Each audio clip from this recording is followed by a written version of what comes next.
Sejumlah sentimen akan membayangi pergerakan indeks harga saham gabungan pada hari ini. Salah satu sentimen datang dari Tiongkok yang mengindikasikan sinyal meminimalisir pembatasan sosial dalam penanganan COVID-19. Sementara dari dalam negeri menguatnya nilai tukar rupiah merupakan katalis positif untuk investor. Dan bagaimana prediksi pekan ini? Apa saja saham yang menarik selama sepekan ke depan? Menurut analis sudah bersama saya melalui sambungan Zoom, Alfred Nainggolan, Kepala Riset Praus Capital. Selamat pagi Mas Alfred, apa kabar?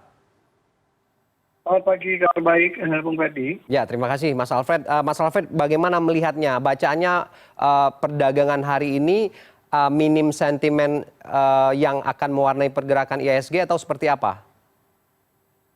Ya, kalau kita lihat memang pekan ini mungkin tidak jauh berbeda dengan pekan lalu ya. Masih dalam tren konsolidasi seperti yang tadi dikatakan oleh Bung Ferdi. Karena memang kalau kita lihat pasar cenderung akan menunggu nanti pekan depan yang bisa dibilang cukup banyak sentimen dan relatif sentimennya juga cukup signifikan. Seperti misalnya awal pekan depan nanti kan ada pengumuman inflasi Amerika ya yang menjadi latar belakang nanti bagaimana pasar akan memperkirakan keputusan The Fed yang akan juga dilihat atau dilakukan nanti di Rabu pekan depan. Jadi kalau kita lihat memang sentimennya pekan depan yang akan menjadi penantian pasar terkait dengan arah kebijakan suku bunga sampai di akhir tahun ini. Nah, jadi kalau untuk pekan ini relatif kita perkirakan mungkin masih dalam rentang konsolidasi di 6.955 sampai di 7.128. Jadi karena sentimen juga nggak terlalu cukup banyak, justru kalau kita lihat bahwa pekan kemarin memang pekan terjadi net sell asing dan relatif ini dibilang baru jadi setelah beberapa pekan sebelumnya memang asing selalu mencatatkan net buy. Jadi ini juga mungkin perlu diantisipasi bahwa penguatan rupiah bisa saja memang menjadi daya tarik sebenarnya bagi asing untuk melakukan net. Walaupun memang secara makro seharusnya sentimen rupiah bisa menjadi sentimen positif bagi pasar, tapi mungkin bagi untuk trading justru momentum penguatan rupiah ini bisa dijadikan momentum tadi untuk asing memang keluar memanfaatkan pelemahan nilai atau ya ketika nanti mereka convert memang mereka jauh lebih menguntungkan. Oke, minat investor asing bagaimana? Kan pekan lalu kita tahu ada aliran modal 880 miliar kalau tidak salah ya melalui instrumen pasar modal. Ini artinya juga indikasi minat investor asing juga masih tinggi. Ya kalau kita lihat secara akumulasi year to date memang cukup tinggi dan sangat besar untuk year to date sampai saat ini. Tapi kalau kita lihat secara harian, karena kalau kita lihat kan ini lebih kepada analisa harian yang bisa mempengaruhi sentimen harian. Dan biasanya kalau sentimen harian perdagangan transaksi asing secara daily memang akan banyak mempengaruhi secara harian. Jadi kalau kita lihat memang pekan ini, kalau melihat pekan kemarin ada catatan net sell asing ya, memang tidak banyak sekitar 700-an. Ya, tapi kalau lihat perdagangan di hari Jumat itu relatif cukup tinggi untuk catatan sell atau nilai net sell-nya.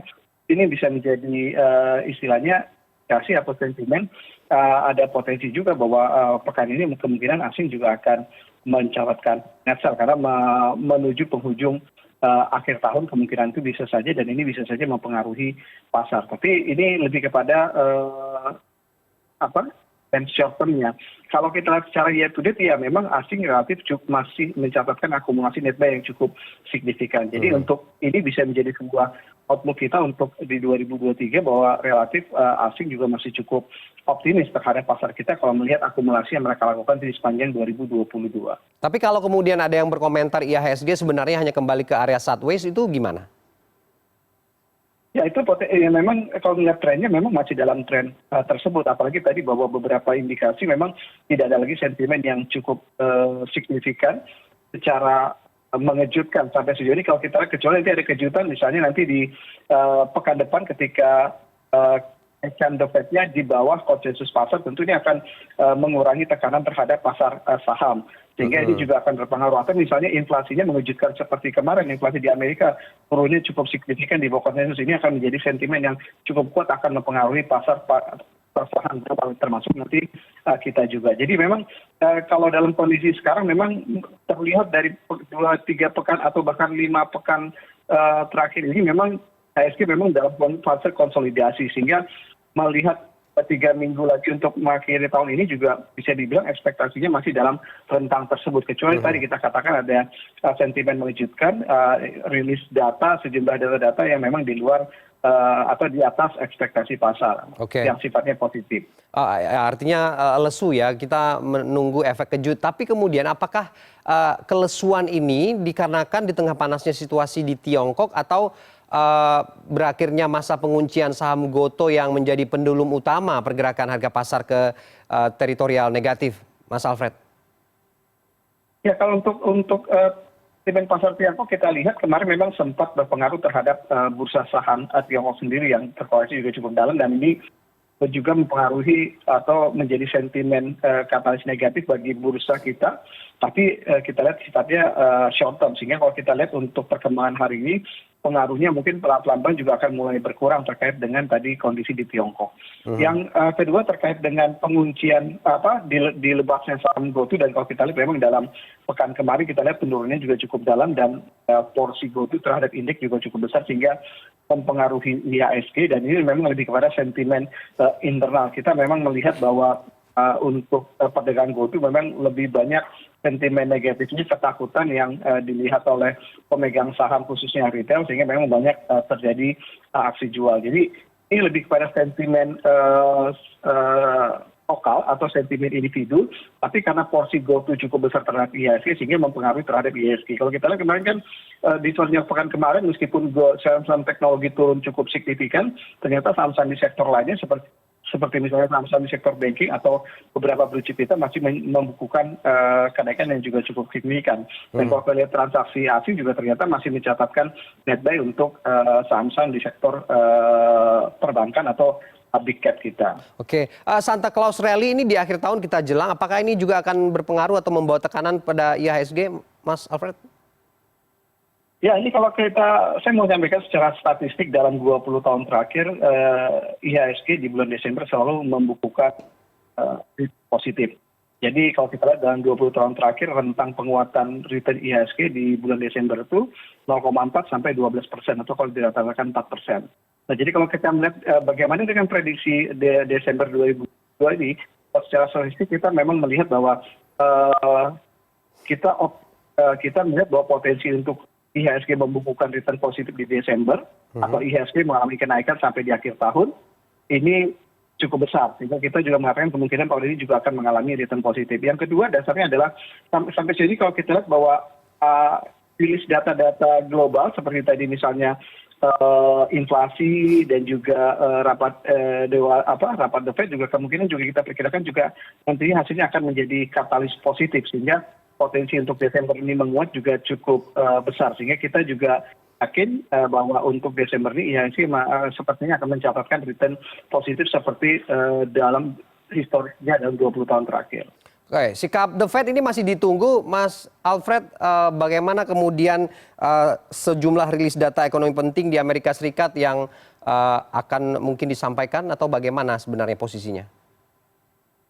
Ya, kalau kita lihat pergerakan IHSG juga dalam 1-2 pekan terakhir menjelang tadi rapat The Fed juga kita lihat pergerakannya cukup terbatas, dan ini memang menunjukkan bahwa memang pasar memang masih cenderung wait and see, melihat tadi bagaimana hasil The Fed nanti untuk keputusan terakhir mereka di akhir tahun untuk kebijakan suku bunga. Karena kita tahu bahwa kebijakan suku bunga The Fed akan banyak mempengaruhi negara-negara besar termasuk kita juga atau secara global. Jadi tentu ini akan berpengaruh signifikan. Kita memang melihat bahwa di awal tahun kita sentimen konsensus pasar itu kenaikan di Desember ini sekitar 75 basis point, dan kalau kita lihat sekarang mulai turun, konsensus ada di sekitar 50 basis point. Artinya ini menunjukkan bahwa ada penurunan dari besaran kenaikan, dan ini membuat IHSG kita bisa bertahan pada level 1000. Jadi kalau kita lihat ekspektasi kami terhadap kondisi tersebut, bahwa The Fed cukup sangat berpengaruh terhadap pergerakan atau menjadi sentimen yang kuat terhadap pasar saham kita. Oke, Mas Alfred, yang juga penting, apakah kemudian investor akan mencermati fundamental makroekonomi Indonesia yang relatif solid dan kokoh, apalagi kan memang Indonesia cukup diuntungkan oleh windfall profit dari sektor komoditas? Ya tentu kalau kita, makanya tadi saya katakan seperti misalnya investor asing saja kita lihat mencatatkan akumulasi netbuy yang juga cukup tinggi. Kalau kita lihat kenapa bisa seperti itu, ya karena faktor tadi kita memang mempunyai nilai yang lebih baik dibandingkan negara-negara lain. Misalnya tadi, ya saya seperti misalnya pertumbuhan ekonomi kita masih kuat sampai di kuartal ketiga, bahkan diprediksi di 2023 juga ketika banyak negara akan mengalami resesi atau pertumbuhan negatif, kita justru masih kuat di angka 5%. Pergerakan rupiah itu juga cukup signifikan. Kenaikan The Fed yang sudah terjadi sepanjang tahun ini membuat rupiah kita juga ternyata tekanannya juga tidak terlalu besar atau pelemahannya juga tidak terlalu besar. Bahkan kalau kita lihat dalam 2 bulan terakhir rupiah cenderung bisa dibilang menguat ya. Ada sekarang di 15.400 dan tadi harga komoditi kita lihat tahun depan juga bisa dibilang harga komoditi kemungkinan masih akan cukup solid sehingga ini juga akan berkontribusi juga terhadap ekonomi kita di tahun depan. Jadi overall memang kondisinya memang pengaruh. Ini juga sudah terlihat dari tadi catatan netbuy sel asing, kondisi IHSG kita yang berada pada level 7.000. Kalau kita lihat di regional, kita menjadi IHSG dengan kenaikan yang tertinggi yaitu ini. Jadi hal-hal tersebut menjadi ukuran bahwa memang si ekonomi Indonesia memang dilihat lebih baik yang tercermin tadi dari kondisi IHSG kita dan juga kondisi rupiah kita. Oke, sebelum kita prediksi saham yang akan paling banyak di koleksi sepekan ke depan, faktor window dressing ini juga membawa pengaruh tidak atau memberi tekanan terhadap bursa tidak, Mas Alfred? Ya, sampai sejauh ini kita lihat bahwa Indonesia ini selalu mengalami yang namanya window dressing. Jadi window dressing secara sederhana adalah upaya untuk melakukan perbaikan harga saham di akhir tahun. Karena kita lihat memang performa harga saham, khususnya tadi bagi yang memiliki portofolio saham, tentu nanti ukuran kinerja tahun ini akan menggunakan angka penutupan di akhir tahun ini atau di 30 Desember nanti di 2022. Sehingga memang tadi bahwa ada upaya untuk memperbaiki kinerja portofolio mereka dengan menaikkan harga saham mereka dan ini dilakukan di bulan Desember. Jadi ini yang memang substansi dari window dressing dan kita optimis juga bahwa tahun ini juga bursa akan mengalami window dressing. Nah, ukurannya apa? Yaitu ketika IHSG di bulan Desember mencatatkan kenaikan positif. Nah, ini yang menjadi ukurannya ya. Jadi dengan kondisi dan ukuran tersebut, maka kita yakin bahwa tahun ini juga IHSG akan mengalami yang namanya window dressing. Oke, terakhir Mas Alfred, saham yang diprediksi akan paling banyak dikoleksi dalam sepekan ke depan? Ya, kalau kita lihat tadi bahwa untuk momentum window dressing masih banyak sektor-sektor yang mengalami year to date negatif. Biasanya ini yang menjadi fokus atau concern untuk dilakukan window dressing yang seperti misalnya sektor properti infrastruktur, sektor telekomunikasi dan juga sektor teknologi. Untuk yang kedua, untuk melihat dari sisi fundamental yang masih cukup baik yaitu sektor-sektor komoditi, khususnya sektor komoditi energi, baik itu misalnya energi migas dan juga coal. Dan kita lihat bahwa tren harganya masih cukup kuat sehingga ini akan menjadi sentimen cukup bagus untuk result mereka di kuartal pertama 2023. Artinya nanti di kuartal pertama 2023 sentimen untuk sektor komoditi masih cukup bagus dari sisi result performa mereka karena harga komoditi dan juga momentum pembagian dividen yang cukup besar yang biasa dilakukan oleh emiten-emiten komoditi khususnya tadi coal. Oke, baik. Terima kasih Mas Alfred untuk proyeksi laju IHSG sepekan dan analisa-analisanya. Kita berharap semuanya memang seperti apa yang tadi disampaikan ya, optimis yang dibangun begitu ya terhadap bursa. Terima kasih Alfred Nainggolan, Kepala Riset Praus Capital. Terima kasih, sama-sama.